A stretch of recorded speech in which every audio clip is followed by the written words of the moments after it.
Hare Krishna. Om Jnana-timirandasya Jnananjana Salakaya Chakshurunmilitam Jena Tasmai Sri Gurave Namaha. Jai Sri Krishna Chaitanya Prabhu Nityananda Sri Advaita Gadadhara Srivas Adi Gaura Bhakta Vrinda Hare Krishna Krishna Krishna Hare Hare Hare Rama Rama Rama Hare Hare Mukam Karoti Vachalam Pangungam Bhayate Girim Jat Kripa Tamaham Bande Sri Gurun Dinatan. Hare Krishna. Jadi hari ini adalah tanggal 12 Desember 2020. Hari ini adalah Dwadasi. Jadi pagi hari ini sebelum kita buka puasa, alangkah indahnya hari ini kalau kita awali dengan melanjutkan membaca Kunti Stuti. Jadi Kunti Stuti yang sekarang yang kita akan bacakan yaitu stuti yang kelima. Dan ini adalah doa yang cukup terkenal juga, sloka yang mudah dihafal juga. Jadi slokanya sangat indah sekali. Ya. Jadi mari kita lihat bersama apa itu slokanya. Ya, ini dia. Jadi ini adalah dari Srimad Bhagavatam, skanda 1 bab 8 sloka 22.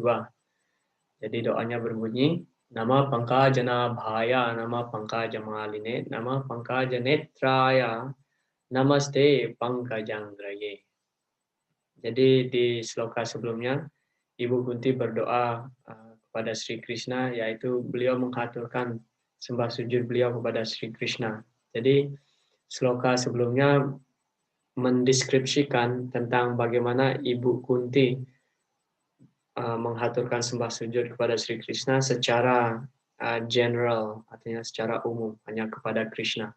Hamba mengaturkan sembah sujud hamba kepada Krishna ya Vasudeva, ya kepada Sri Krishna, beliau merupakan putra Vasudeva, Dewaki Nandana, beliau yang memberikan kebahagiaan kepada Ibu Dewaki. Jadi dan seterusnya seperti itu. Jadi di sloka sebelumnya beliau menghaturkan sembah sujud kepada Sri Krishna. Tetapi di dalam sloka ini beliau menghaturkan sembah sujud kepada Sri Krishna secara lebih spesifik, secara lebih detail. Jadi di sini dijelaskan nama Pangkaja Nabhaya. Jadi pertama Ibu Kunti menghaturkan sembah sujud beliau kepada Nabhaya. Nabha artinya pusar. Jadi beliau menghaturkan sembah sujud kepada Sri Krishna yang pusatnya bagaikan bunga padma. Jadi Pangkaja. Jadi kita menemukan kata ini di sini, Pangkaja, Pangkaja, Pangkaja, Pangkaja. Jadi Pangkaja artinya bunga padma. Kenapa biasanya padma itu ya memang bahasa Sanskerta sih, dan bunga teratai bahasa Indonesia, bunga padma. Jadi Pangkaja dalam bahasa Sanskertanya, Pangka artinya lumpur, dan Ja artinya janma atau terlahir. Jadi Pangkaja artinya sesuatu yang terlahir dari lumpur.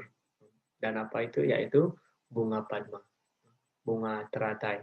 Jadi nama Pangkaja Nabhaya. Pertama-tama Dewi Kunti menghaturkan sembah sujud beliau kepada pusar beliau, pusar Sri Krishna. Dan berikutnya nama Pangkaja Maline. Jadi Dewi Kunti menghaturkan sembah sujud kepada bunga padma yang merupakan garland dari Sri Krishna. Seperti yang bisa kita lihat gambar beliau di sini menggunakan garland yang terbuat dari bunga padma. Lalu nama Pangkaja Netraya. Dan Dewi Kunti mengaturkan sembah sujud beliau kepada mata Sri Krishna yang bagaikan bunga padma, yang indah secantik bunga padma. Lalu yang terakhir yaitu nama Namaste Pankajanggraye. Jadi Pankaj Anggraye artinya kaki padma beliau. Kaki beliau yang terukir seperti bunga padma. Jadi di sini Ibu Kunti menghaturkan sembah sujud beliau secara spesifik, lebih spesifik kepada pusar beliau yang pertama, lalu bunga padma, lalu mata Padma beliau, dan kaki Padma beliau yang terakhir. Jadi apa namanya? Di sini Srila Prabhupada menjelaskan, tentu saja akan kita bahas nanti bagaimana sebenarnya proses yang harus kita lakukan, prosedur yang harus kita lakukan ketika darsan kepada Arca Wigraha Sri Krishna yang dimulai dari kaki Padma beliau. Tapi di sini Dewi Kunti, beliau menghaturkan sembah sujud beliau kepada kaki Padma Sri Krishna terakhir. Jadi kita bisa lihat penjelasan dari Srila Prabhupada. Jadi di sini telah saya rangkum. Jadi yang pertama, poin dari Srila Prabhupada's purport, dari penjelasan Srila Prabhupada, yang pertama yaitu mengenai pusar Sri Krishna. Pusar Sri Krishna adalah tempat tumbuhnya bunga Padma di mana Dewa Brahma terlahir. Jadi kalau kita mempelajari tentang creation, tentang penciptaan, jadi sebenarnya yang pertama, jadi Sri Krishna berekspansi yang dimana merupakan Sri Balaram. Sri Balaram adalah ekspansi pertama Sri Krishna, dan dari Sri Balaram muncullah Narayan, dan dari Narayan yang muncul dari Sri Balaram itu terlahir Caturvyuha yang pertama, dan dari Sankarsan Caturvyuha yang pertama terlahir Caturvyuha yang kedua, yaitu Wasudeva, Sankarsan, Aniruddha, dan Pradyumna. Dan dari Sankarsan dari Caturvyuha yang kedua muncullah Purusha Awatara, Garbhodaka Saya Wisnu, Ksirodaka Saya Wisnu, dan Karanodaka Saya Wisnu, Garbhodaka Saya Wisnu, dan Ksirodaka Saya Wisnu. Jadi dari Karanodaka Saya Wisnu, beliau yang berbaring di lautan penyebab. Ya karanarnava jale bhajati smayogam nidram ananta jagadanda sarvomakupa. Jadi sarvomakupa dari pori-pori badan beliau, jagad anda. Jadi jagad anda kupa, jagad anda. Jadi artinya jutaan, bahkan miliaran, bahkan jumlah yang tak terhingga. Jagad, jadi alam semesta. Jagad anda artinya telur yang diibaratkan seperti gelembung-gelembung yang menyerupai telur. Jadi jutaan alam semesta muncul dari pori-pori badan Sri Krishna ketika beliau nidram, yoga nidram ananda. Yoga nidram artinya beliau yang tertidur tetapi sebenarnya tidak tertidur.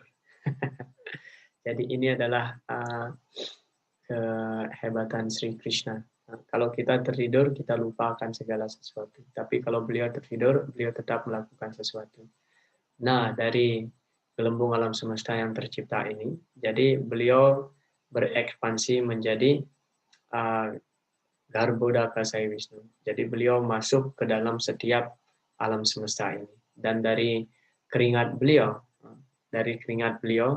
jadi setengah dari alam semesta ini dipenuhi oleh keringat beliau. Dan keringat beliau ini berupa susu, tidak seperti keringat asin yang kita miliki. Jadi dari situ beliau berbaring. Di situ beliau berbaring di keringat beliau sendiri yang menyerupai susu. Dan dari situ muncullah bunga Padma dari pusar beliau. Makanya salah satu nama beliau yaitu Nabhaya.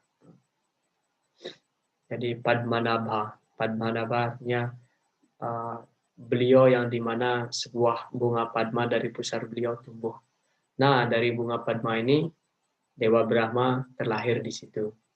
Dan Dewa Brahma melakukan pertapaan dan mendapatkan wahyu dari Sri Krishna. Bagaimana cara menciptakan alam, artinya planet-planet ini. Planet mulai dari Tapoloka, Janaloka, sampai Swargaloka, Burloka, dan Patalaloka, dan sebagainya. Jadi susunan alam semesta ini diciptakan oleh Brahma.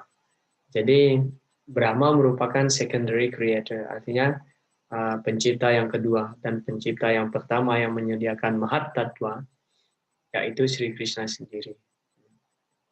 Jadi pencipta yang asli yaitu Sri Krishna, dan Dewa Brahma hanya melakukan tugas untuk menciptakan planet-planet yang lain, dan itu beliau pun mengambil arahan, guidance dari Sri Krishna. Aham eva asam eva gre nanya dia sadasat param paschadaham ya etaja yovasisyeta susmiham.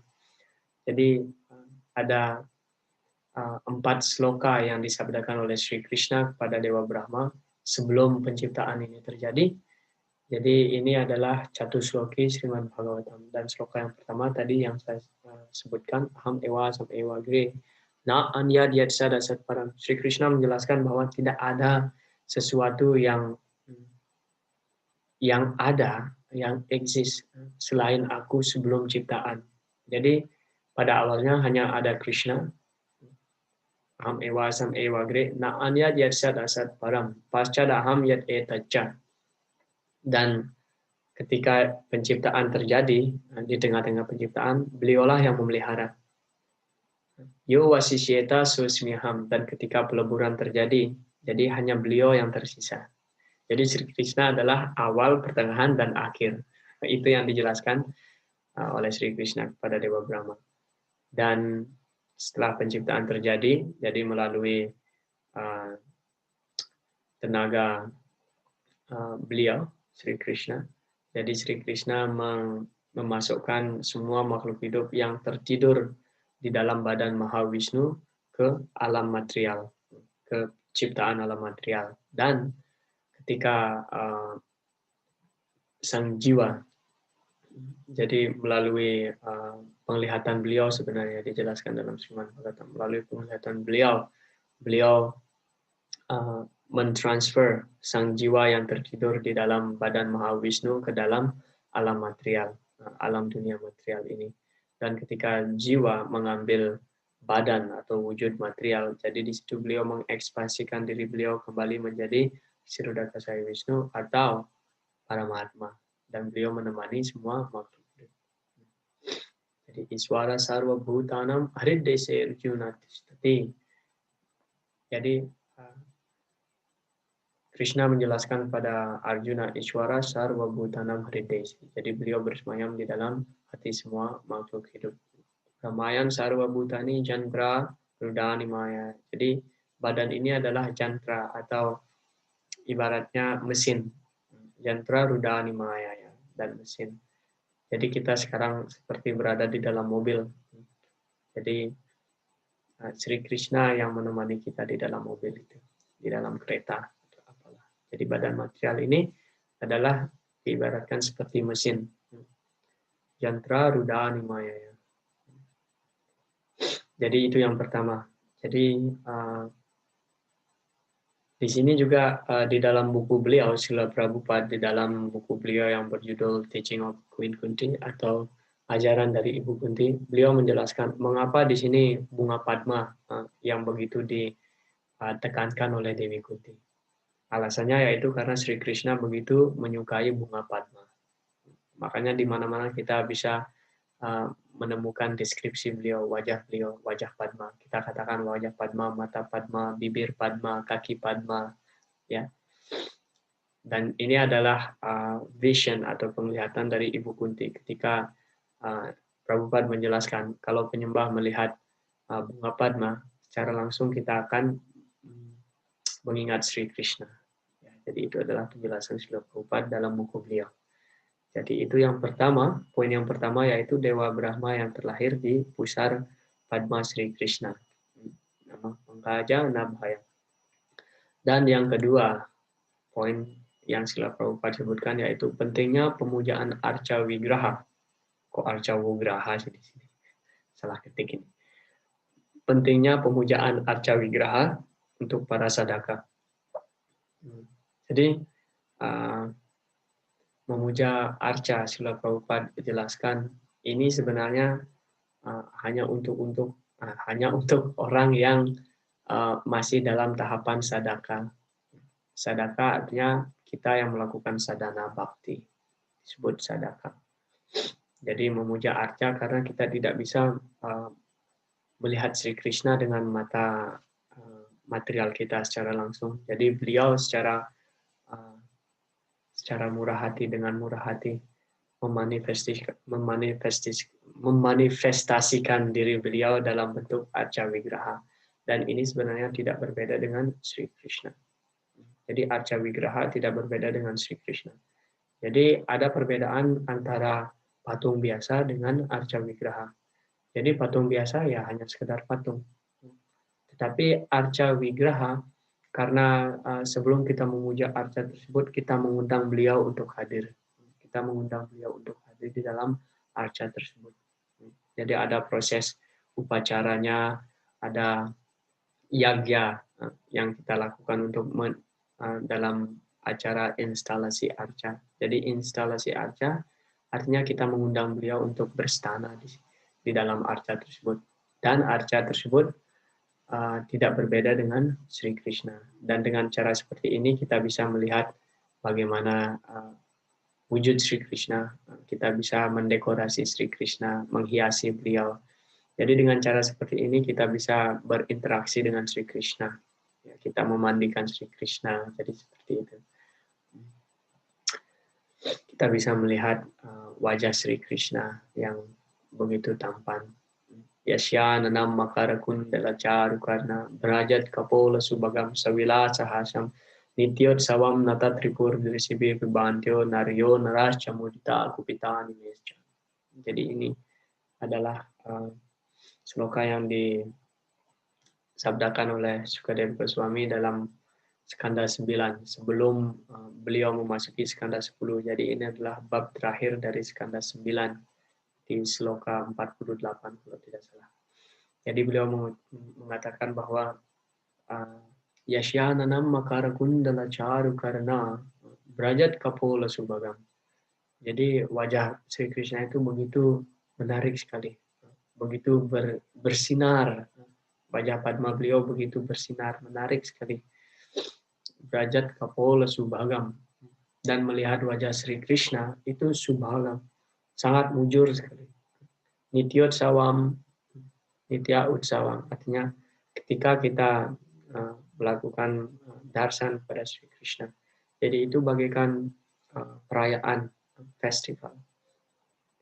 Nata Tribur Drisibi Bibantyo, Naryo Narasya Mudita Kupita Nimesha, dan para penduduk Vrindavan, mereka tidak pernah merasa puas untuk melihat wajah Sri Krishna.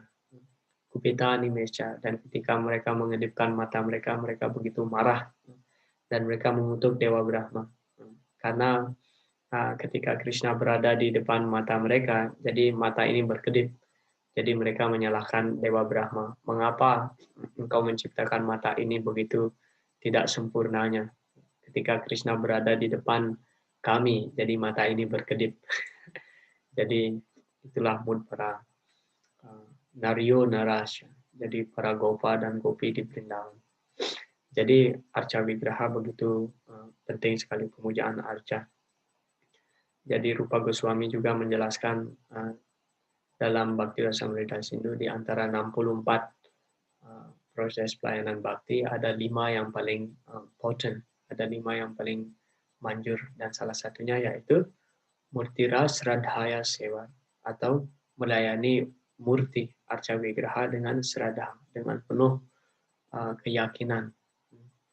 Jadi kita harus yakin bahwa siapa yang kita layani Arca ini yaitu Sri Krishna. Bukan hanya sekedar metal biasa atau kayu biasa. Bukan, tidak. Jadi beliau adalah Sri Krishna sendiri. Jadi itu poin yang kedua. Dan poin yang ketiga dari Srila Prabhupada yaitu prosedur kita ketika darsan kepada Arca. Jadi beliau menjelaskan bahwa kita harus melihat kaki Padma Sri Krishna terlebih dahulu ketika kita darsan. Jadi seperti salah satu tempel ISKCON di India yaitu tempel yang berada di Tirupati, India Selatan. Jadi ketika saya berkunjung ke situ 2014, lama sekali, sudah 6 tahun yang lalu. Jadi di situ altarnya itu tirainya itu dibuka dari bawah, ditarik ke atas. Jadi ketika kita darsan, yang pertama yang kita lihat yaitu kaki Padma Sri Krishna. Nah, Begitu juga dengan halnya mempelajari Srimad Bhagavatam. Karena Srimad Bhagavatam tidak berbeda dengan Krishna. Jadi 1 dan 2, ya, skanda 1 dan 2 merupakan kaki Padma Sri Krishna. Dan Srila Prabhupada menjelaskan, kalau kita belum terbebas dari hawa nafsu material, harusnya kita tidak usah melanjutkan membaca Srimad Bhagavatam ke skanda 3. Srila Prabhupada menjelaskan. Baca lagi dan lagi skanda 1 dan 2, lagi dan lagi terus. Terkadang Prabhupada menjelaskan, terkadang ada orang yang langsung loncat ke skanda 10 Srimad Bhagavatam. Tapi banyak orang yang salah menafsirkan siapa itu Sri Krishna karena mereka tidak mempelajari skanda 1 sampai 9. Jadi kalau kita langsung membaca skanda 10 Srimad Bhagavatam, ketika kita melihat betapa nakalnya Sri Krishna, beliau mencuri pakaian para gopi, beliau menikah dengan 16.108 wanita. Lalu kita berpikir, Tuhan macam apa Sri Krishna? Karena kita tidak mengetahui tatwa tentang Sri Krishna. Jadi dalam skanda 1 sampai 9 itu tatwa Sri Krishna semuanya dijelaskan, khususnya skanda 3 sampai 5 mengenai creation, mengenai penciptaan. Dan kita akan mengetahui betapa luar biasanya Sri Krishna, dan kita akan diyakinkan bahwa Sri Krishna adalah Tuhan yang Maha Esa.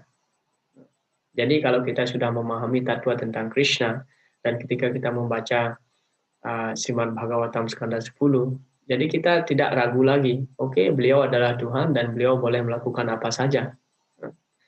Dan ketika Sri Krishna mengangkat Bukit Govardhan seperti itu, kenapa tidak? Kenapa tidak? Karena beliau adalah Tuhan. Jangankan Bukit Govardhan, seluruh alam semesta pun beliau angkat dalam wujud beliau sebagai Sankarsan, Ananta Shesha. Jadi alam semesta ini diibaratkan seperti butiran biji sawi di atas kepala Ananta Shesha. Lalu bagaimana dengan Bukit Govardhan? Tidak ada masalah. Tapi kalau kita tidak mengetahui tatwa tentang Sri Krishna, jadi ketika kita membaca narasi mengenai Govardhan Lila, terkadang orang yang tidak mengetahui tatwa akan bertanya, mana mungkin sih anak kecil seperti ini bisa mengangkat Bukit Govardhan yang besar dengan kelingking beliau di sebelah kiri, dengan jari kelingking kiri beliau selama 7 hari. Jadi kita tidak memiliki serada, tidak memiliki keyakinan, karena kita tidak mengetahui tatwa. Makanya itu penting sekali membaca Srimad Bhagavatam dari awal, jangan loncat-loncat. Jadi begitu juga arca, ketika darsan juga kita harus darsan pada kaki Padma beliau. Nah, ini adalah poin yang keempat oleh Srila Prabhupada. Beliau menjelaskan alasan Dewi Kunti tidak mengaturkan sembah sujudnya kepada kaki Padma Sri Krishna terlebih dahulu. Jadi poin yang sebelumnya kita membahas bahwa ketika darsan kita harus melihat kaki Padma Sri Krishna terlebih dahulu, mengaturkan sembah sujud kita kepada kaki Padma Sri Krishna, lalu bertahap sampai wajah beliau. Tetapi di sini Ibu Kunti langsung ke pusar beliau, garland beliau, dan mata Padma beliau. Jadi Srila Prabhupada menjelaskan bahwa karena hubungan Krishna dan Ibu Kunti itu adalah hubungannya seperti Vatsalya rasa. Karena Ibu Kunti merupakan bibi dari Sri Krishna. Bibinya Sri Krishna. Arjuna merupakan, para Pandawa merupakan sepupunya Sri Krishna. Jadi Ibu Kunti tidak ingin, Srila Prabhupada menjelaskan, Ibu Kunti tidak ingin membuat Krishna merasa enggan, merasa malu. Jadi Ibu Kunti langsung menghaturkan sembah sujud beliau kepada pusar Sri Krishna. Karena posisinya Ibu Kunti sebagai bibi Sri Krishna. Beliau lebih tua daripada Sri Krishna. Jadi di dalam Mahabharata sekalipun kita bisa melihat bahwa ketika Sri Krishna bertemu dengan para Pandawa, jadi ketika beliau mendekati Yudhishthira Maharaj dan Bima, jadi Sri Krishna menundukkan diri beliau kepada mereka, mengaturkan sembah sujud karena Bima dan Yudhishthira lebih tua daripada Sri Krishna. Dan dengan Arjuna beliau berpelukan karena sebaya. dan Nakula Sahadewa. Jadi Nakula dan Sahadewa yang mengaturkan sembah sujud kepada Sri Krishna. Jadi itu adalah etika sebenarnya. Jadi Dewi Kunti di sini hanya menjalankan etika saja. Jadi tidak ingin membuat Krishna merasa enggan atau merasa malu karena beliau jauh lebih muda dari Dewi Kunti. Nah, jadi sloka ini mengajarkan kita bagaimana sebenarnya betapa pentingnya mengaturkan sembah sujud kepada Sri Krishna. Hanya mengaturkan sembah sujud. Srila Rupa Goswami pun menjelaskan bahwa dalam Bhakti Rasamrita Sindhu, ya, salah satu dari 64 proses pelayanan bakti, beliau mengatakan bahwa mengaturkan sembah sujud itu penting sekali. Hanya dengan mengaturkan sembah sujud, seseorang itu bisa terbebaskan dari ikatan dunia material ini. Hanya dengan mengaturkan sembah sujud. Betapa luar biasa sekali karunia yang kita dapatkan hanya dengan mengaturkan sembah sujud kepada Sri Krishna. Dan apa artinya mengaturkan sembah sujud kepada Sri Krishna? Itu artinya kita meminta debu kaki Padma Sri Krishna. Jadi debu kaki Padma Sri Krishna tidak begitu mudah sekali untuk didapatkan. Jadi dalam Kaliya Lila, jadi ketika Sri Krishna menaklukkan Kaliya, ular Kaliya, jadi beliau menari di atas kepala ular Kaliya yang jumlahnya ribuan. Dan ketika Krishna mau membunuh ular Kaliya, jadi Nagapatni, istri dari Kaliya datang. Istri-istri dari Kaliya datang dan berdoa kepada Sri Krishna, mohon jangan dibunuh. Tolong ampuni suami kami. Dan di situ Nagapatni sebenarnya mereka memanjatkan doa pujian kepada Sri Krishna. Dan di situ salah satu doanya ini bisa kita temukan dalam Srimad Bhagavatam skanda 10 bab 16. Jadi salah satu doanya berbunyi seperti ini. Kasyanubhavo syana dewa vidmahi tawangri renu sparasa dikara yadvancaya srir lalana charat tapo vihaya kaman sucira drita brata. Jadi Nagapatni mengatakan kasya anubhav, apa yang telah dilakukan oleh Kaliya ini. Kaliya adalah ular yang begitu apa ya istilahnya, berbahaya dan beracun, jahat lah pokoknya. Kasyanu bhawo, syana dewa, widmahe, widmahe artinya hak. Jadi apa yang telah dilakukan oleh suami kami, ular yang envious ini, ya, ular yang penuh dengan rasa benci ini, sehingga ular ini mendapatkan hak khusus. Apa itu haknya? Tawa anggri renu. Tawa anggri renu. Renu artinya debu. Tawa artinya engkau. Tawa anggri. Anggri artinya kaki. Jadi apa sih yang dilakukan oleh ular Kaliya ini sehingga dia mendapatkan debu kaki Padma Anda? Dan ini menjadi haknya dia untuk mendapatkan debu kaki Padma Anda. Tawa anggri renu. Sparasa adikara. Yadwancaya srir lalana tapat. Lalana carat tepu. Jadi Nagapatni melanjutkan Yadwancaya srir. Wanca artinya keinginan. Makanya Wanca kalpataru biasca artinya para penyembah Sri Krishna, para Vaisnava itu memenuhi segala keinginan kita. Jadi Yadwancaya srir lalana carat tepu. Jadi bahkan Dewi Sri, Dewi keberuntungan pun sangat sulit sekali mendapatkan debu kaki Padma Sri Krishna. Yadwancaya, beliau menginginkan debu kaki Padma Sri Krishna dan beliau harus membayar mahal untuk mendapatkan debu kaki Padma itu. Dan apa itu bayarannya? Dalam baris yang terakhir yaitu Yadwancaya Sri Lalana Charatapo Vihaya Kaman Sucira Drita Brata. Jadi beliau melakukan suciram drita brata, melakukan pertapaan selama beribu-ribu tahun. Suciram drita brata. Yadwancaya, apa itu? Wihaya kaman artinya beliau meninggalkan keinginan-keinginan material. Jadi Dewi Laksmi sendiri pun sebelum mendapatkan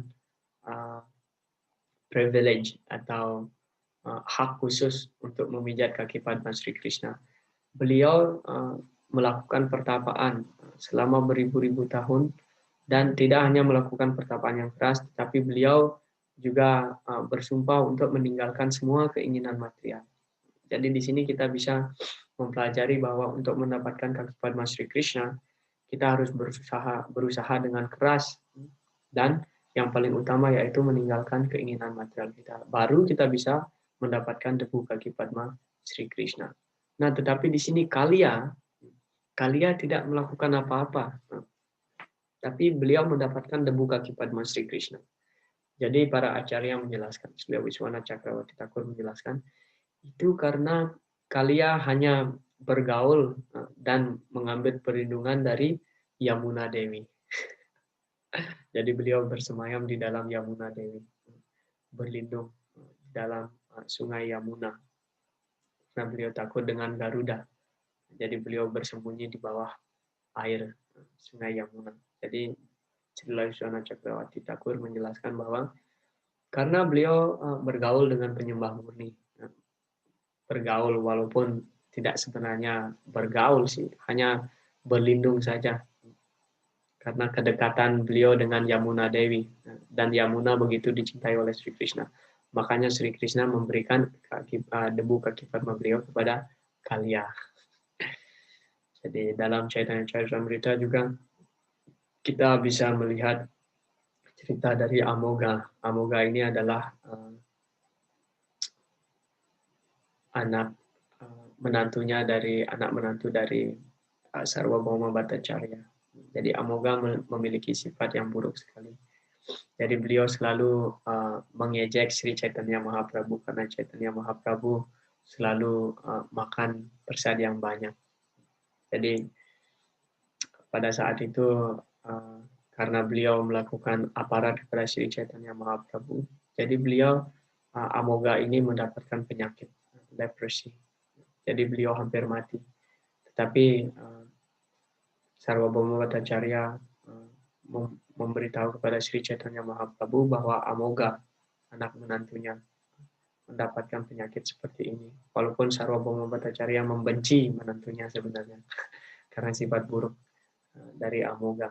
Tapi Sri Chaitanya Mahaprabhu datang dan menyentuh badan Amoga, dan seketika penyakitnya sembuh dan beliau langsung mengucapkan nama suci Hare Krishna Mahamantra. Lalu Sarvabhauma Bhattacharya mengatakan, beliau bertanya kepada Chaitanya Mahaprabhu, apa yang perbuatan baik apa yang dilakukan oleh Amoga di masa lampaunya sampai ia mendapatkan karunia seperti ini. Kenapa engkau memberikan karunia ini kepada Amoga? Jadi Chaitanya Mahaprabhu menjawab, sebenarnya dia tidak melakukan perbuatan baik sama sekali di kehidupan masa lalunya. Tetapi karena dia merupakan menantumu, karena hubungan dekatmu dengan Amoga, maka aku memberikan karunia ini. Jadi kalau kita mengambil perlindungan atau hanya dekat saja dengan penyembah Sri Krishna, jadi kita akan istilahnya direkomendasikan untuk mendapatkan debu kaki Padma Sri Krishna. Jadi ini adalah sloka yang mengajarkan kita, dari sloka sebelumnya juga, dan sloka ini mengajarkan kita betapa pentingnya mengaturkan sembah sujud kepada Sri Krishna, mendapatkan debu kaki Padma Sri Krishna.